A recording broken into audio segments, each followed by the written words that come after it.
This is Yorha Unit number 9, Type S, or 9s, and you're watching the Lethal Gear Podcast.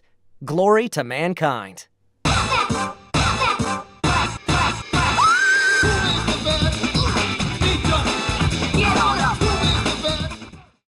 How's it going, everyone? Welcome to the Lethal Gear Podcast, and today we have a special episode we would like to introduce today.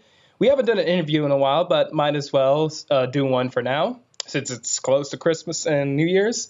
We have Kyle McCarley, who is... Actually, Kyle, I think you should say which stuff you do. Go ahead and introduce yourself. Sure. Hi, everybody. My name's Kyle. I am a voice actor. I'm probably best known for my work in video games and anime. I'm the voice of 9S in Nier Automata, the voice of Alm in Fire Emblem Echoes, Shadows of Valentia, and Fire Emblem Heroes. I'm Mikazuki August in Mobile Suit Gundam Iron Blooded Orphans, Mob in Mob Psycho 100, Aoba in Durarara, Shinji Mato in Fate Stay Night Unlimited Blade Works, Watari in Your Lie in April, Helbram Fairy Form in Seven Deadly Sins, and other stuff. All right. Anyways, you know me, I'm Sonic. I think I said that before, but everyone else introduce yourselves. Just quick introduction. Well, right now I'm Shadow Tales fan Lives, moving on to Blackrock Shadow eventually, probably by the time this goes up, actually. Just make some YouTube videos, so glad to be part of the podcast. He used to be an AMV editor, Kyle, so you'll figure out what kind of person he is there. Everyone's gonna, all my old followers are gonna see this and be like, "Oh, you betrayed me." Cool. Joey, you there? Yeah, I'm here. Okay. Don't worry. Anyways, let's go ahead and jump right into the first question. All right, so Kyle, as the first question, I think we should say what actually inspired you to be a voice actor? Yeah, okay. I growing up, all I ever wanted to do was be an actor. Well, I take that back actually. When I was a little kid, I wanted to be an actor, and I wanted to be an astronaut, and I wanted to be a firefighter, and I don't know, other things. But as I started to grow up, all those other things kind of fell off the list, and actor always stuck.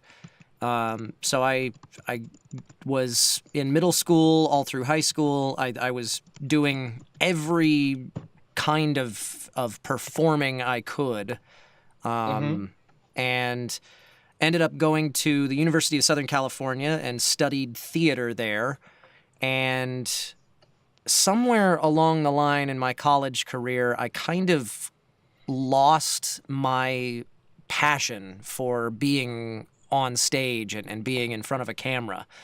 But also, while I was going to college, I got really into World of Warcraft. And some friends of mine from high school and I found this fan site called WoW Radio. It was wcradio.com. It's long defunct. It's now like a law firm's website or something. But anyway, found this fan site that was a live podcasting network, very similar to what we're doing right here and now. It was live podcasts talking about WoW, and one of my high school buddies was like, "Hey, they're looking for new show hosts. Guys, we should host a show."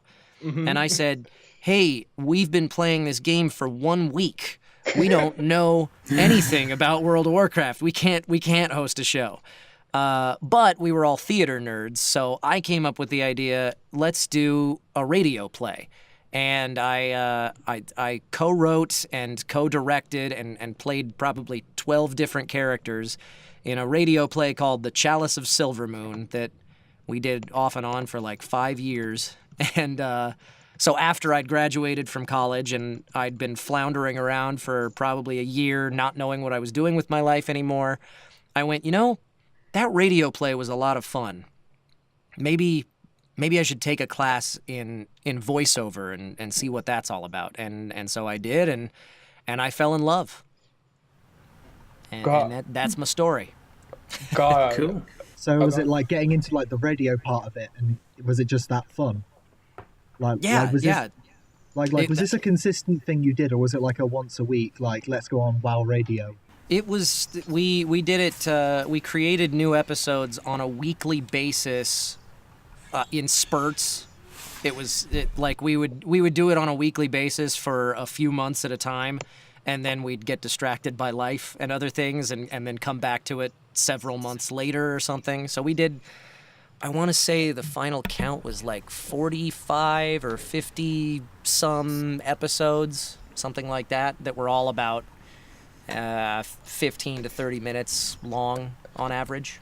That sounds like I think I'll add to that a bit. Like that sounds something.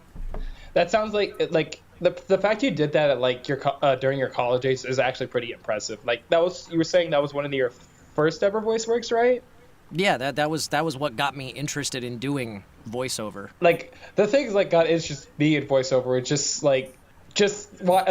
things like I want to be Sonic the Hedgehog, but then you're like, yeah, I did a WoW radio thing. So well, I mean, I was growing up, I was watching cartoons, and I think I had the inkling at some point that voice acting should be a part of being an actor for me, but I never, I didn't think I was going to pursue it exclusively and as doggedly as I ended up doing. That always comes as a surprise, and that's freaking awesome, dude. Glad. Thank you. Right. So, what was your favorite video game character that you actually voiced, like in the look, the presentation, and the voice of the character? Like I assume, like with each character, you like do a different take, especially from when I watched Mob.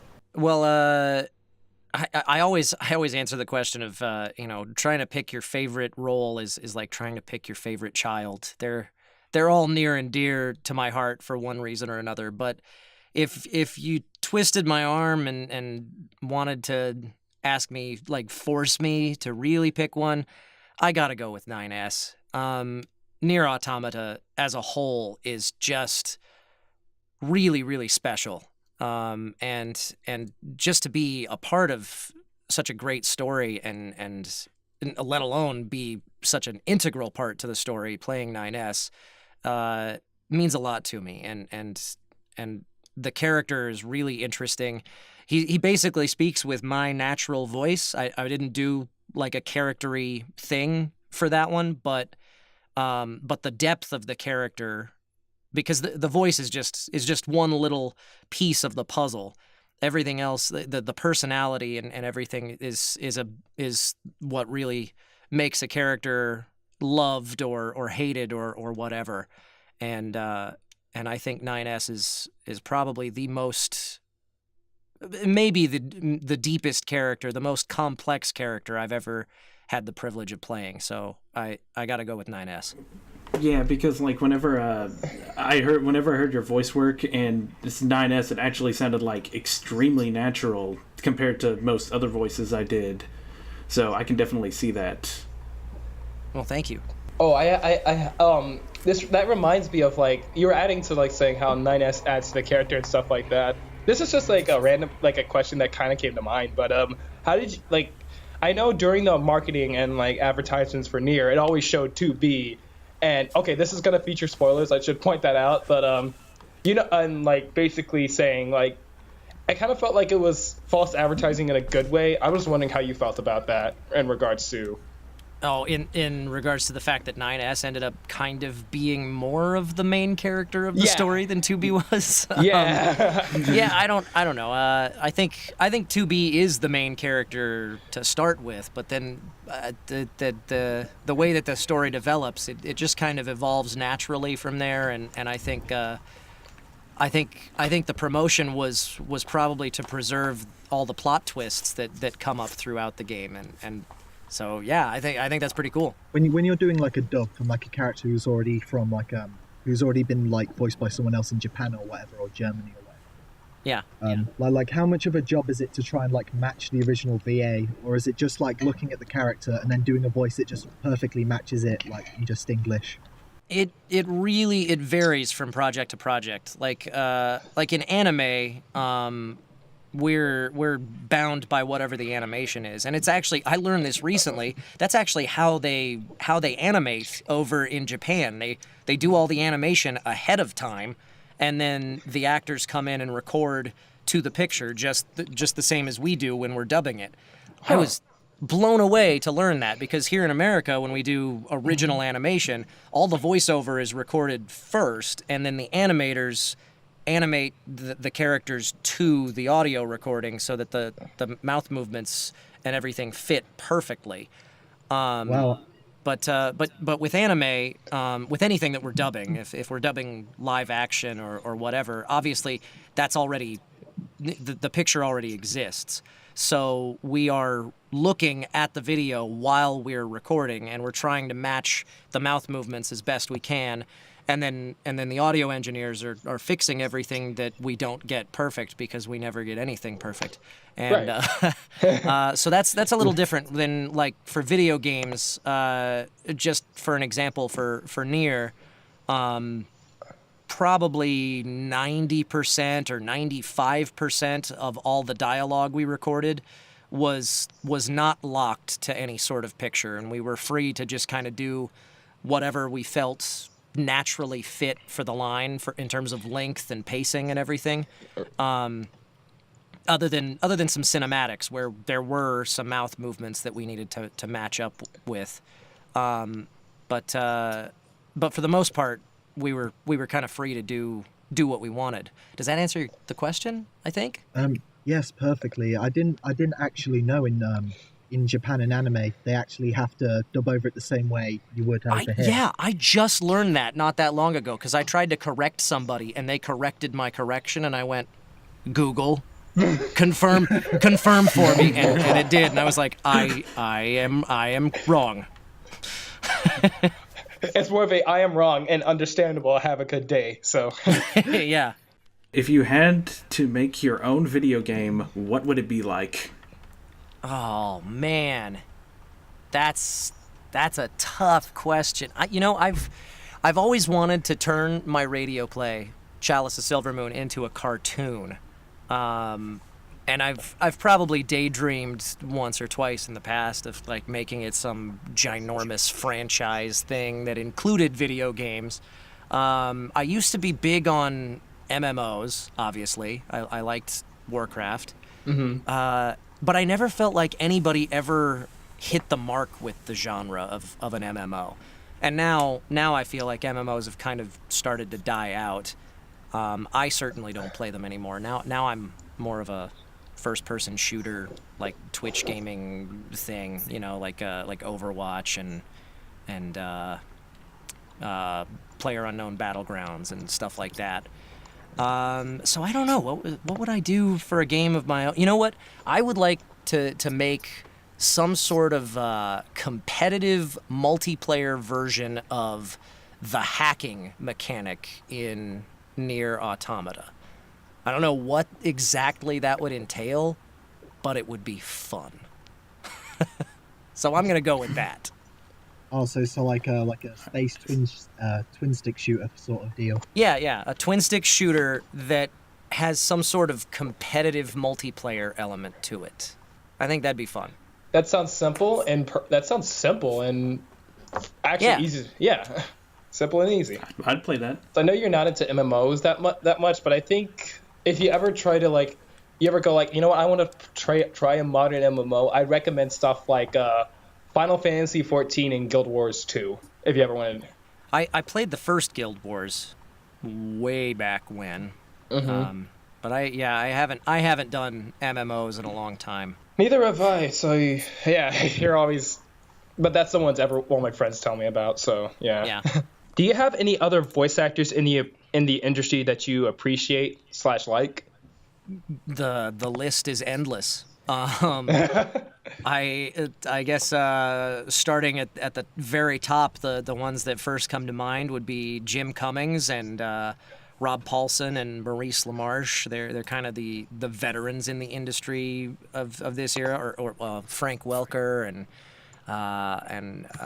Tress MacNeille and Tara Strong and gosh, yeah, all of them. Yuri Lowenthal and Nolan North. and Troy Baker, and yeah, I could just sit here and list names all day. Have you ever done like a voice acting role where you met like one of your idols from like a previous role that you've heard them in? Trying to think. No, I can't say that I have, because the thing is, for the vast majority of stuff that I work on, at least, and honestly, the vast majority of stuff that anybody works on these days, it seems like, we record it all one actor at a time. You know, we go into the booth, and it's just me and the director and the engineer and usually a client, somebody who's hired all of us to be there and do the job, kind of supervising. But that's it. And I know some of the other actors that work on the same stuff as I do, but most of them I do not know. And I only just see them kind of in passing on my way in and out of the booth, unless we're getting together socially outside of work.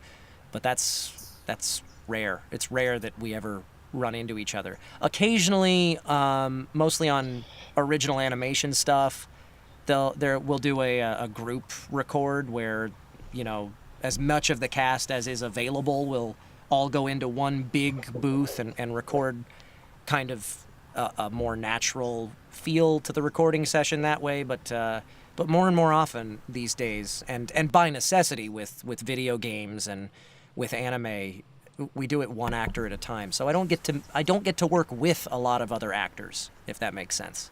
Mm-hmm. Yeah. So you would say stuff like the Twitch streams you have with like Kira that's all outside of work, and y'all never like. Yeah. That's stuff that. In fact, I didn't even know Kira until long after we'd finished Nier. No kidding. We got together to do a Reddit AMA at one point for it, and that was really the first time we'd spent any time together. I mean, we'd kind of cross paths every now and then. One of the studios will do like a rap party when we're finished recording everything. They'll have the whole cast and crew come and talk over drinks and appetizers or whatever. But aside from being at the same rap parties, we hadn't really interacted with each other at all until that point. And I started doing the Twitch streams, and I was like, it'd be cool to get you in on this too. Are you interested? And she was, and that's kind of how we got to know each other. That's not the way I expected it to go, but yeah. Yeah. Oh, I always imagine like everyone's just like in some sort of circle taking turns to go into the booth to like go through dialogue or something. Like I didn't realize like everyone just went in individually. Yeah. It's usually one actor at a time, and on some projects that kind of gets confusing in terms of the plot. It's really really important for the director to know, to be very, very familiar with the material, because some of that stuff some of these plot lines in anime and video games, they can get a little bit convoluted, and it's tough to follow it if you're going through it in a disjointed, just the stuff that your character is in, and you're like, wait, what's going on? I wonder if there's any Kingdom Hearts.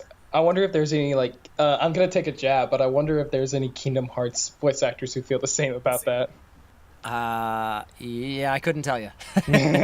Actually, there's another question for that. Since the plot is given so disjointed, are you ever actually given the plot before you actually begin your voice role, or? Oh, we're told any information that the director feels is pertinent to our character. Now, that said, I have had projects where the director is not as intimately familiar with the plot as they probably should be. Mm-hmm. And to be fair to them, sometimes they can't be any more familiar than they are, because, like, sometimes we're doing simuldub stuff where they don't have access to where the story is going 3 episodes from now, let alone through the end of the season or whatever. So in those cases, we kind of do the best we can with what we've been given. But for the most part, the director and the client, they will give me a pretty good rundown of where things are going ahead of time. At least to what matters to my performance, at least. Do you think it's important to get involved as an actor in communities that you voice in? Well, I have gotten pretty heavily invested in the community for Nier, relatively invested in the community for Fire Emblem. I don't know if I'd say that it's necessarily important, but it certainly I think it helps with those projects. I don't know. I don't know if it's fair for me to say that that Nier sold 2.5 million copies or something. Automata sold, and I think maybe, I don't know, probably 1,000 or so people have seen, or 2,000 have seen some of my Twitch streaming stuff for it. So I don't know how much of an impact I really have on the game's success by being active in the community. But I think if it's something that's important to the actor, that I don't know. To each their own, but for Nier especially, it's something near and dear to my heart. Near and dear to my heart. Hey. So I am going to be involved in the community there. But that's to each their own. I don't know that I'd say that it's important.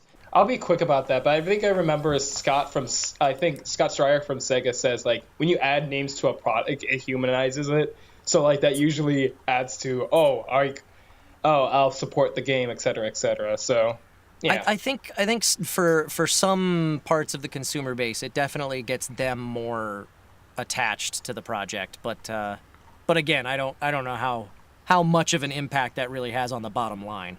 How far do ADR directors willing to go to get a line just right? God, that was worded poorly. But what, you want me to repeat it? No, I follow you. How far are ADR directors willing to go to get a line right? It depends on the director, and there are pros and cons to different approaches. Like one of my favorite directors to work with is Chris Kaysen, who directed the dubs for Mob Psycho 100 and One Punch Man and Seven Deadly Sins, Asterisk War, the first season of Gundam Iron-Blooded Orphans, and he's very he kind of takes this, what I kind of call like the Clint Eastwood approach, which if you've ever heard Clint Eastwood when he directs a movie, he'll do 1 or 2 takes, and then if he feels like they've got it, he's like, all right, we're moving on. We don't need to do. We can move on to the next shot or whatever. And Chris Kaysen is very similar in that we don't slave away for several takes on most lines. He's just kind of like, I feel like he's easy to work with because I always feel like we're on the same wavelength, and so he kind of takes that quick don't overdo it approach, which I appreciate. But at the same time, there are other directors like Alex Von David, who directed most of Durarara, and Patrick Seitz, who directed Your Lie in April. They're much more particular about getting every line to sound just right. And if you're a Durarara fan, or if you're a Your Lie in April fan, you can appreciate how everything turned out at the end, listening to just that care and attention that they give every single moment in the script, and I think that's that has its positives to it as well. It's certainly more work when you're in the booth, but it also, it maybe, I don't know that I'd say that those projects turned out better than the stuff that Chris Kaysen directed. But it's for each different project, different approach is called for, I think, and different directors have a different approach to things, and I think that some of them are more particular than others. Right. Because when you start saying that, like, it's mostly just different. It's not only just different stroke for different folks. It's also like different strokes to make the product as best as it should be, right? Right, and obviously different lines are going to call for more attention than others. If you've got, Shakespearean monologue in front of you, you're going to want to pay a lot more attention to it than just a reaction, like a, that doesn't take a whole lot of time to work on, hopefully. I think during when I also wanted to ask this because during the during the events of ending C and Near Automata, there was like a point in the story where I think when 9S was arguing with A2, and then like 9S starts saying shut up, shut up, shut up, and then like I think your voice cracked there. Yeah. Yeah. Oh, was that intentional? That's what I was concerned.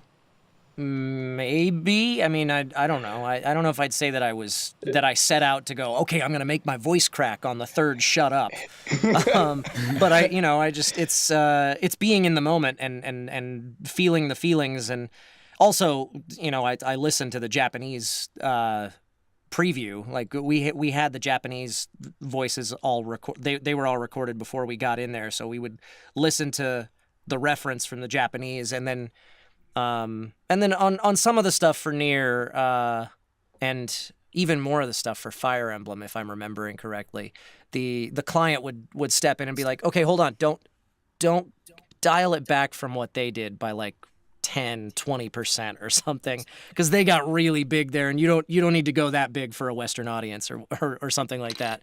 But for that, I mean, for that line, it's just, it's just being in the moment with the character and understanding the situation and just go with it, and whatever comes out, I think. And for those big lines, like the shut up line that is so iconic, I'm pretty sure we only did one take because Wendy Lee was very respectful of my vocal cords. She knows as an actor that when you do a whole lot of those throat shredding screams, you can't do a whole lot else for a little while after that. So, yeah. So for a lot of that stuff, unless like I blew out the microphone and peaked or something, or if the performance just flat out missed the mark, we wouldn't do a second take. We'd just take it.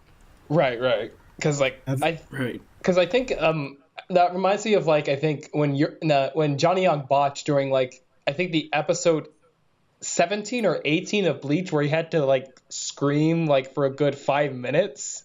Mm-hmm. That was, I think it was during recording, but apparently I think he almost fainted during that or something like that. It can definitely happen. There was I don't know how familiar you guys are with SAG-AFTRA, the union that represents actors and voice actors, but we just had almost a year-long strike with the video game industry because we were trying to get, for one thing, better protections against vocally stressful sessions, as we called them, because there are stories of voice actors who have started coughing up blood after shouting and passing out in the booth, and yeah, it's intense. Voice acting's not easy, right? It's not. It's a lot of fun, but it is still work. Mm-hmm. Yeah. But back on that. Go on. Sorry. Has there ever been a take in a voice acting session where you've been really proud of your performance, but then something like the mic's peaked has happened, so now you've got to do it again? I don't know that I've ever. I try not to get too attached to any specific delivery because then you get a little bit robotic with it. I think you have to be willing to open yourself up to the director's input, and let them say, okay, that was good. Now let's try something that goes a little bit in this direction instead, and maybe they'll circle back and take that first one that you thought in your gut was the way to take it, but. A lot of times they're also right, and they you collaboratively come up with something that's much better, and so you have to be malleable in that way, I think. So the answer is no. So you have to be like very flexible with like what you give and take in it. Then. Yeah. It is very much a give and take. The director is there to help you hone your performance and come up with the best delivery possible for every line. And so you just have to be open to that criticism or direction. And I'm gonna say I am gonna say back on the shut up line. I'll compliment you on that because I think when I was playing the game, that made me jump and in a good way because I was surprised. I was like, whoa. Thank you. Yeah. I was like, thank you. He really meant it there. But yeah. I got a question to ask actually. Okay. I'm not sure if this has been asked already because I had to step out for a couple minutes, but what's the hardest thing that you experience as a voice actor from performance or production? If I could pinpoint a specific moment, I probably blew out my vocal cords for 2 or 3 days after Nier, even though Wendy was very careful not to let me do that. It did happen because I wasn't careful enough. But I don't know, a specific thing that was like the hardest thing I've ever dealt with. Okay, I've got a story. And this is kind of a credit to Chris Kaysen's ability to make things happen quickly, and just be easy to work with, and an insight into like a behind the glass thing. I'm not going to say what project this was, and I listed several different things that Chris Kaysen and I have worked on together. So you can't just narrow it down based on that. But there was a session I had for a particular show where I went in and it was just me and the engineer and the director. The client was not there at the time. There were a whole bunch of clients coming in from overseas that were going to sit in for the last piece of the session. Oh boy. They were supposed to come in for the last hour of a 3-hour session or something like that, or 4-hour session. No, I think it was a 3-hour session. Anyway, they were supposed to come in and sit in for the last hour, but we had the last 2 hours, but we had an hour to ourselves, and we found out that one of the episodes that we had previously recorded with another engineer, for some reason, all of my lines had been lost. So the engineer brought me in and closed the door and made sure that it was just the three of us. And he was like, so here's the deal. That episode is just gone. We don't know what happened to it. And producers are coming in, and we need to make sure that it's already in the can by the time they get here. So we have about 80 loops that we've got to get through in the next hour, which is just an obscene pace. You typically get through on anime like 25 loops in an hour, probably, something like that. But like for context, is a loop just like an offhanded line, or? Yeah, a loop is one piece of dialogue in the show. It could be just a simple reaction. It could be in the script just marked as CM reacts, which means closed mouth reaction. Or it could be a full 2 sentences of dialogue. But typically they'll break up a lot of dialogue into separate loops so that it's easier to sync it to the lip flaps. But yeah, so we had several loops to get through that episode within the hour before those producers showed up. We flew through it all and got it done within an hour. And then we sat around and waited for about 10 or 15 minutes, and the producers still weren't there. So we just decided, well, we're going to keep working. And we continued to fly through everything. And we had one of the people who works at the studio come in and go, you guys have to slow down. You have to have something to work on when they get here. So we were just flying through everything. And then when they finally did get there, about a half an hour left in the 3-hour session, I think we got through maybe 12 loops in that half hour, because the producers just after every single take, after every single take, Chris Kaysen would be looking off to the side because I couldn't see the producers from where I was standing through the glass. I could just see him looking over to them and kind of nodding and listening. And then he'd push the little talkback button and say, just 1 second, please. And then I'd hear silence, I'd look and see him just sitting there and listening and nodding for probably 5 minutes. And then he'd come on and go, okay, let's just get one more for safety. And that was it. Like there was no direction coming from these clients, but they were talking his ear off about something, and it was making everything take so much longer than, like, especially compared to the 2.5 hours that we had without a client in the room, just flying through everything. So it was, I don't know. Sometimes clients can be a little bit too hands-on, but a lot of times they also help out. Like having John Ricciardi from 8.4 localization in the room for Nier and for Fire Emblem helped so much because he was so intimately familiar with the story and where things were headed. So it just depends on the project. But anyway, that was a tangent. I don't know if that really had anything to do with the question you asked, but there you go. It was still pretty good. Tangents are good, but yeah. Was dubbing for Netflix any different than other traditional companies? Well, Netflix ends up being the home for a whole lot of the stuff that I end up working on, at least these days. But not all of it is done specifically for Netflix, if that makes sense. Sometimes it's, sometimes they'll be branded with that it's a Netflix original series thing. Other times it'll, it's something from Aniplex that ends up on Netflix as well as a DVD release or something. But the stuff that is produced for Netflix specifically, we almost never have a client in the room, which is unusual.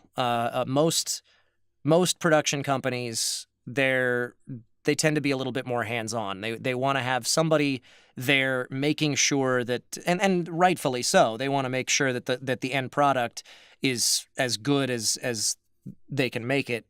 And Netflix tends to just kind of, they kind of go, all right, we have a whole lot of money. We're going to throw it at the wall and see what sticks. And this studio puts out pretty good content, so we're going to hire them and say, you guys take care of casting, you guys take care of recording everything, and we'll leave it to you and just put it up on our platform when it's done. Which is really freeing, but sometimes can also be a bit of a hindrance. I know that there have been some projects where directors that I know have been like, we don't know how we're supposed to pronounce any of these names, and there's 37 names that I've got to list just from the first episode, and I don't know how to say any of them, and I can't get an answer out of anybody at Netflix, so we're just going to make it up and cross our fingers. Just hope for the best. Yeah. I wouldn't say I would have expected that, but, it was... Yeah, they're just Netflix is they're great because they're giving us a lot of work, and I love them for that. But they are so, like, it's amazing how different their approach is to this industry compared to other publishers. I mentioned Aniplex a little bit ago. They probably put out, at least in America, 4 shows a year or something like that. For dub? And yeah, four anime dubs in a year. And Netflix probably adds, I don't know, 4 in a month or more. Like they're just cranking stuff out, and they really are. They're throwing stuff at the wall to see what sticks, and they don't do any marketing. They just put it up there and hope that people watch it. And right. It's just a different approach. It's probably because Netflix knows that you'll watch it eventually. They don't need to advertise it.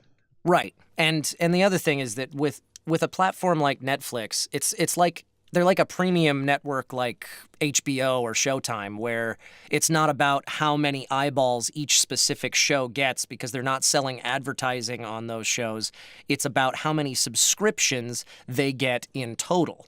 So if they have one show that draws in only, 3 million viewers or something, and another show that draws in 30, that doesn't mean that one that draws in 3 million that are independent from those 30 somewhere else doesn't matter to them, So it's just different. It's just a different approach. So basically, I wouldn't say you're saying this, but like it would be something saying like, for example, to Netflix, Death Note live action has the same quality of like Castlevania. I would, like I said, I wouldn't say that specifically, but if just broadening their portfolio is what it's all about, because they know that if they get one, if there's a show that is your one reason to subscribe to Netflix, then that's how they get your $10, $15 a month, whatever the subscription fee is now. And that's what matters to them is getting as many subscribers on their platform as possible, not getting as many eyeballs on one specific show as possible. So it's about getting the quantity, not the... I don't want to say not quality, because that'd be like insulting the people. But... Yeah, no, it's not about that. It's not that they don't want quality, but yeah, it's a numbers game for sure. Mm-hmm. What do you think about the great man himself, Yoko Taro? I think he's a genius. I think my first exposure to him was Nier Automata, and I think it's a beautiful, heart-wrenching gut punch of a story, and I think it has a lot of existential examination involved in it, and since playing through all of that, I've done the first playthrough of the original Nier, and once I get through my playthrough of Fire Emblem Echoes, I'm gonna go back to it and finish it. And I've seen that it seems to be just as brilliant, even if the gameplay isn't quite as polished as Platinum Games did with Automata. So yeah, I think Yoko Taro's brilliant, and I'm glad that he's finally getting some recognition for it. I also recommend playing the first Drakengard. I wouldn't say if you ever. You're not the first person to tell me that. Okay, good. That's great. Then that should tell you how good of a story it is. That's what everybody says is Yoko Taro comes up with great stories, and it's only with Automata that he's finally had a good game developer to go alongside that. Right. Is there was there ever certain content creators that you got to see or got introduced to via the Nier fan base, like for example Mr. Clemps or Pixie Valkyrie, things like that? You ever seen any of those videos? I have not. Sorry. Okay. I'll definitely check out Mr. Clemps. I think he's doing an Automata analysis pretty soon, apparently. He'll basically spoil like Nier in its entirety, but like there's still good stuff to watch. So yeah. Okay. It's been said that sometimes actors get reviewed by Japanese producers. Have you ever went through something like that? As in, like the Japanese producer has to sign off on us getting cast? Something along that line. I know that they've weighed in on casting decisions on projects that I've worked on, but I don't experience any of that. Obviously, there some clients are a lot more hands-on than others. Kind of like I was saying, how Netflix kind of is just like, you guys handle it, and we'll put it up on the platform when it's done. Other producers are much more particular about where things are headed, and they want to weigh in on casting decisions. So they'll go to a casting director and say, hey, we'd like you to help us cast this. But what that entails is maybe, send out the auditions and get submissions back, and then bring us the best candidates and let us pick our favorite from that batch or something. And it's a more... they're more hands-on. It's more collaborative between the casting director, sometimes the ADR director, and the client. But from my side of things as an actor, I don't know what's going on that side of the table. I have no idea. I get an email that says, here's your audition. Here's a description of the character. Here are the lines we need you to record. Maybe there's some video that you can use as reference, and some artwork. Sometimes there's not any of that. It's just lines and a description. And I record my best guess at what I think that character should sound like, and I send it off. And then more often than not, I don't hear anything. Sometimes I'll hear, hey, the client would like to hear another take at this character based on this new information that we now have. They further described it, which basically means they didn't get what they wanted with the first round of auditions. So here's a new round with another description, and hopefully this one gets closer to the mark or something. And usually, if I'm getting cast, then I just don't hear anything until I hear, hey, congratulations, this is your role. We'll be in touch about scheduling or something. So So if there's been a whole lot of intrigue on whether or not I'm the right fit for a role, and the Japanese producers are weighing in on one side of the debate versus the casting director or the director on the other, I have no idea. Yeah. Do you have any projects that you can actually disclose, non-NDA stuff? And can you like plug anything else that that were other projects that you did besides Near? Sure. So as you're obviously aware of, most of the stuff that we work on is under tight non-disclosure agreements until cast announcement comes out or the show itself is released somewhere. But one that is not under NDA that I'm really excited about is coming straight to Netflix on March 2nd. It's called Be the Beginning, and there is very little information out there about it because it's going to be a worldwide release on Netflix on that day. But we've already finished recording everything, and the show looks amazing. It looks so good, and I'm so excited to see how it turns out.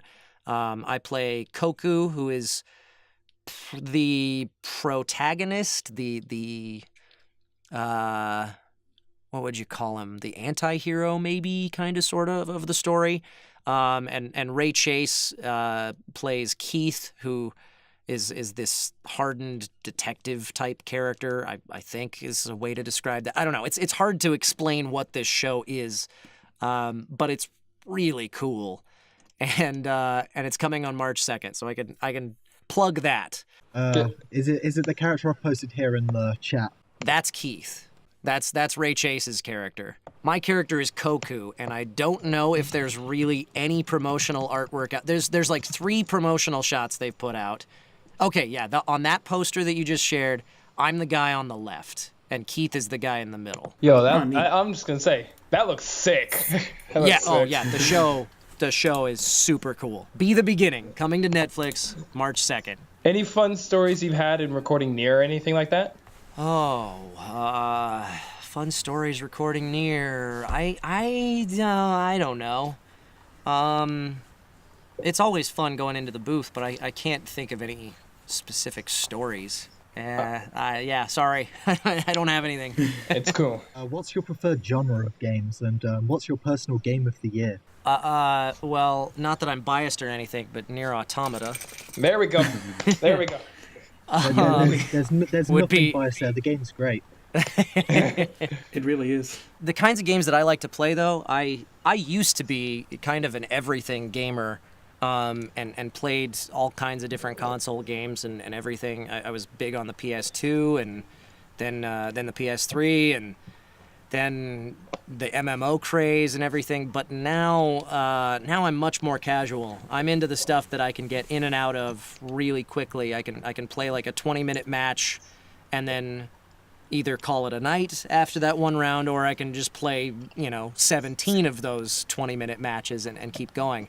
I like the social experience of gaming, playing with my buddies, or playing just playing the competitive online aspect, even if I'm not playing in a competitive game mode, that there's a clear winner and a loser at the end of every round. I was always big on Counter-Strike when I was in high school and stuff, but now it's evolved into basically just those kinds of games. I play PlayerUnknown's Battlegrounds a lot. I play Rocket League. I play Overwatch. What else is in my Steam list? It's mostly PC games now. Grand Theft Auto a little bit. Yeah, I don't know. And then every now and then I'll play like some couch party games with people who come over. So it's like very much like social games that you can just sort of pick up. Like there's no real. Yeah, exactly. I love the story in Nier, but I don't, and I'm so glad that I got the chance to experience that. But I have not played a narrative game like that has that long, overarching story that you have to sink 40+ hours into to experience all of in a long while, other than Nier. All right, so don't pick up Persona 5 Right, and don't pick up the Persona 5 at this right moment because you're going to spend like 80 to 90 hours in that game. Oh yeah, I know that one's lengthy. Having said that, I played through the Uncharted trilogy, the first 3, Ooh, nice. not that long Great ago. games. A little bit before Nier came out. So I guess it's it's over a year ago now, but still. I need to get into that, but I have all the games, but I'm just like, let me go play whatever. Let me go play the beta for this, and then like, let me go play Sonic Mania. Okay, yeah, for the 50th time. Yeah, see, I'm a Steam gamer, and I have a library that's probably 200, 300 games long, and I've only played 30 or 40 of them. When you mentioned Counter-Strike, that just brought me back to the good old days of playing TF2 in high school. Oh, yeah. TF2 was a little after my high school years, but also a good game. Last question is, do you have any tips for people who are aspiring to be a voice actor? Oh, so many. That's not something I can condense into even a 5-minute answer. I have a web page on my website, kylemccarley.com, that is a long list of advice for getting started in voiceover, and it's only just a getting started primer. It is not by any means a be-all, end-all primer. I want to be a voiceactor.com is a great website, a great resource from a voice actor by the name of D. Bradley Baker, who is far more prolific than I am, and much more capable of teaching than I am. But I would say that if there's one piece of advice that I could give you, it's don't give up. Just if you want to do it and you're passionate about it, pursue it like there's no tomorrow, and keep after it, and don't take no for an answer, and just keep trying. This interview's been very helpful for actually looking into how voiceovers work and stuff. Like before, I just thought it was like a bunch of people who just take turns rotating in and out of booth, or groups. Right. Like I didn't realize it was a 1-by-1. Like one guy will come in, he'll be with the engineer, the client, and whatever, and then he'll do all the lines. I always assumed you'd do it in group sessions or something. Yeah, and then there was the stuff like the anime and stuff being dubbed. Right. Yeah, there is some of the original animation that we do in the States is still done with group sessions where it's people sitting in front of microphones in a horseshoe shape, and they all have their script in front of them, and they pipe up when it's their turn, and you go full scenes at a time, and then maybe you'll do 2 or 3 takes at the whole scene, maybe pick up a line or 2 here and there, and then move on. But more and more of even that stuff is moving to the one actor at a time, hitting one line at a time, and hitting it until it's perfect. And it loses some of the organic feel to it, but and it probably costs the client more money to do it that way because you're taking longer to finish it all. But it, I don't know. Maybe it gets a better product. I don't know. But I think we'll go ahead and wrap this up. So Kyle, where can we find you on social media and your website, right? Yeah, my website is kylemccarley.com. And I am Kyle McCarley on Twitter. I'm Kyle McCarley on Twitch. Kyle McCarley VO on Facebook. And that about covers it. Blackrock Shadow, where can we find you? Let's see. I've got a Facebook page that I never use. It goes by the old name, Shadow Tales Fan Lives. Twitter, really active there. It's Blackrock Shadow. Honestly, that's it. I've got the YouTube channel too. It's also Shadow Tales Fan Lives, but like I said, by the time this is up, I'll probably be moved to Blackrock Shadow. So. And Joey? Just my Twitter, Joey Joe. That's it. Okay, Magic 514, right? I'm sorry. Oh, you already said it, so yay. Okay. All right. You can find, and I'm SonicKick, youtube.com/c/SonicKick, twitter.com, SonicKick with an underscore, and I have a Twitch, just SonicKick, but yeah. All right, thank you so much for... and James. Yeah, we should... For hosting the stream. Yeah, thanks to James for hosting the stream. I'm so sorry about that. Thank you so much, Kyle, for jumping by and being willing to take your time out of your day to do this for us. Yeah, thanks for having me.